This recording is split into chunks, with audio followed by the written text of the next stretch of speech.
quant à la réelle, comment dirais-je, légitimité, mais au-delà de la légitimité, je parlerai plutôt de la réelle consistance et du réel sérieux avec lequel la commission, enfin la CENI, abat son travail. Et les chiffres qui sont avancés, encore une fois, vous l'avez très bien dit, nous portent à craindre le pire, c'est-à-dire qu'il y ait des manipulations et une organisation quelque peu opaque. Monsieur Chimanga, le chef de l'État venait de faire un périple dans les Kasaï. Il est passé par Kananga et puis pour chiter sur Mujima, il est là. Il est revenu à la capitale d'où il a tenu. Il a eu un entretien avec voulais-je dire, une interview avec le très sérieux journal allemand Der Spiegel, au cours de laquelle il a laissé entendre un certain nombre de choses qui a inquiété plus d'un, notamment sur la question électorale, puisque nous y sommes toujours. Le chef de l'État aurait dit, parce qu'il y a encore ce débat autour de traduction. Comme vous le savez, ça fait un moment, le chef de l'État ne tient plus de points de presse avec la presse locale. Il préfère plutôt communiquer en anglais à Tanzanie, Ouganda. Maintenant, il l'a fait avec les journaux allemands. Eh bien, il aurait dit de n'avoir jamais promis les élections pour cette année en RDC. Je pense que vous avez eu vent de tout cela comme tout le monde.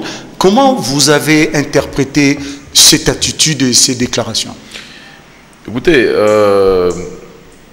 mon très cher Jean-Claude, j'ose croire que c'est un problème de traduction entre l'allemand et le français, ou entre l'anglais, le français et l'allemand. Je ne sais pas dans quelle langue l'interview a été opérée, mais j'ose croire, dans le bénéfice du doute, que c'est un problème d'interprétation ou de traduction, parce que, comme je vous l'ai dit il y a à peine 2 minutes, lorsque nous étions à la Senco qui a été interpellée par le chef de l'État, et encore une fois, je me rappelle avoir salué l'initiative du chef de l'État de vouloir trouver une inclusivité dans les accords qui ont été, comment dirais-je, signé entre la majorité et l'opposition politique, celle qui était allée à l'OUA, mais il manquait ce manque d'inclusivité faisait que nous, le Rassemblement, nous n'étions pas partie prenante à cet accord du 18 octobre de l'OUA.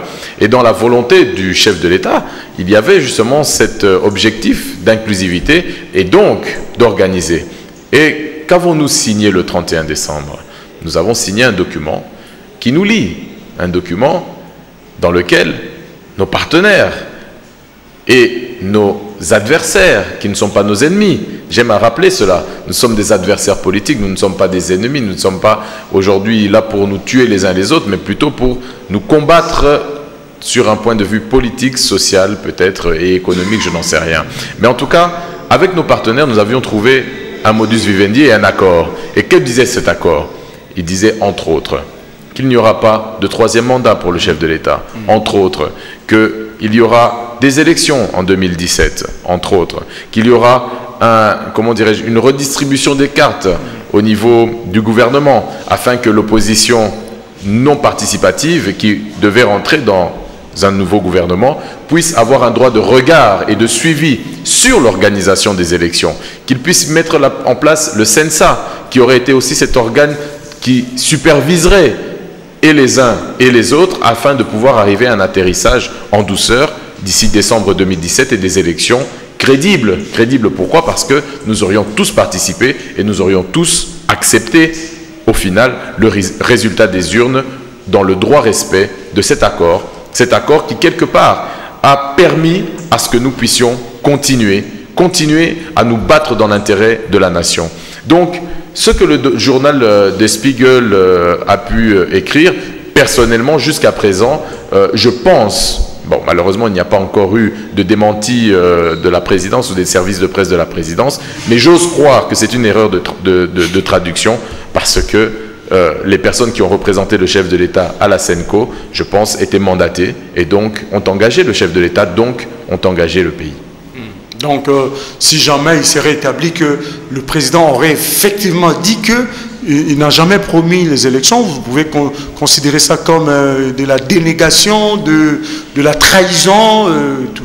Je dirais point de procès d'intention. je dirais tout simplement que tout le monde a le bénéfice du doute. Je pense qu'il faut chercher là où est la vérité. J'aimerais tellement que le chef de l'État puisse faire une allocution, par exemple, ou bien qu'il puisse recevoir la presse nationale, la presse de son peuple, qu'il puisse parler à son peuple et nous dire où nous en sommes et où nous allons. Très bien. Revenons maintenant sur les enquêtes de l'ONU, les enquêtes indépendantes que l'ONU a réclamées et a voulu opérer dans notre pays. Vous savez qu'il y a eu guerre pendant un certain moment jusqu'à ce que le haut-commissaire des Nations Unies a fait pratiquement des menaces à notre gouvernement en lui adjugeant de 48 heures pour avoir son aval, et chose qui a été faite finalement, mais sous réserve comme d'habitude.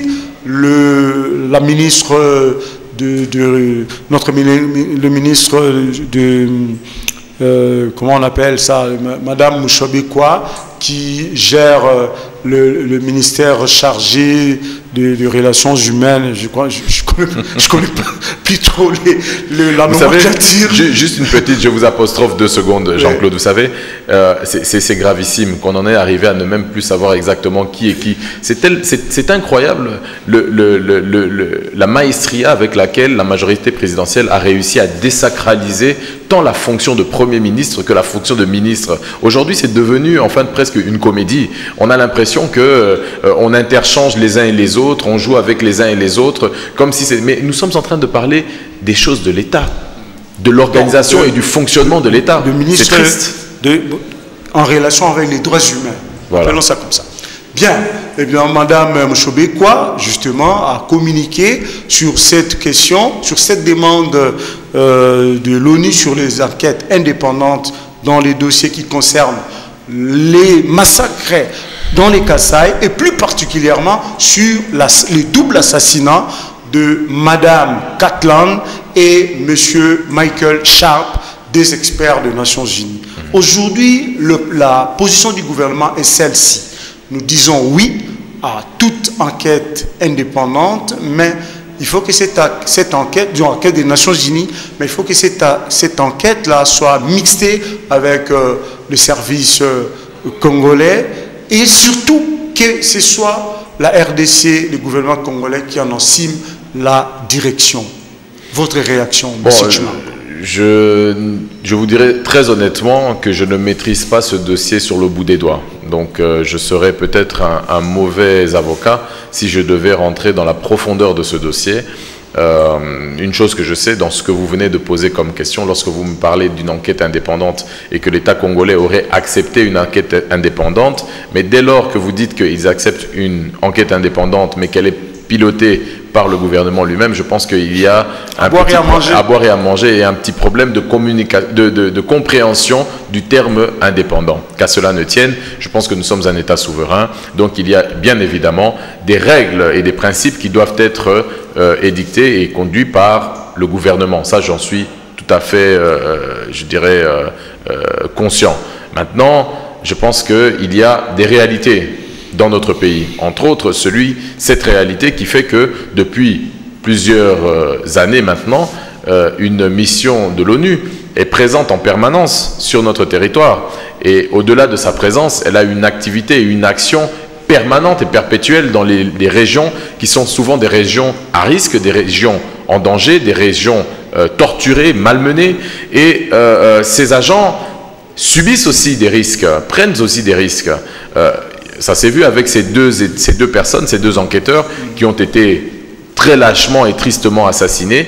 Les raisons de cet assassinat, tout le monde a besoin de les connaître, parce que je pense que c'est lié de près ou de loin, mais en tout cas c'est lié à une situation critique, triste et inacceptable dans le Kasaï, où des populations entières ont été, en tout cas, si pas torturés, massacrés, tués, du moins, c'est ce que nous entendons, c'est ce que nous avons lu.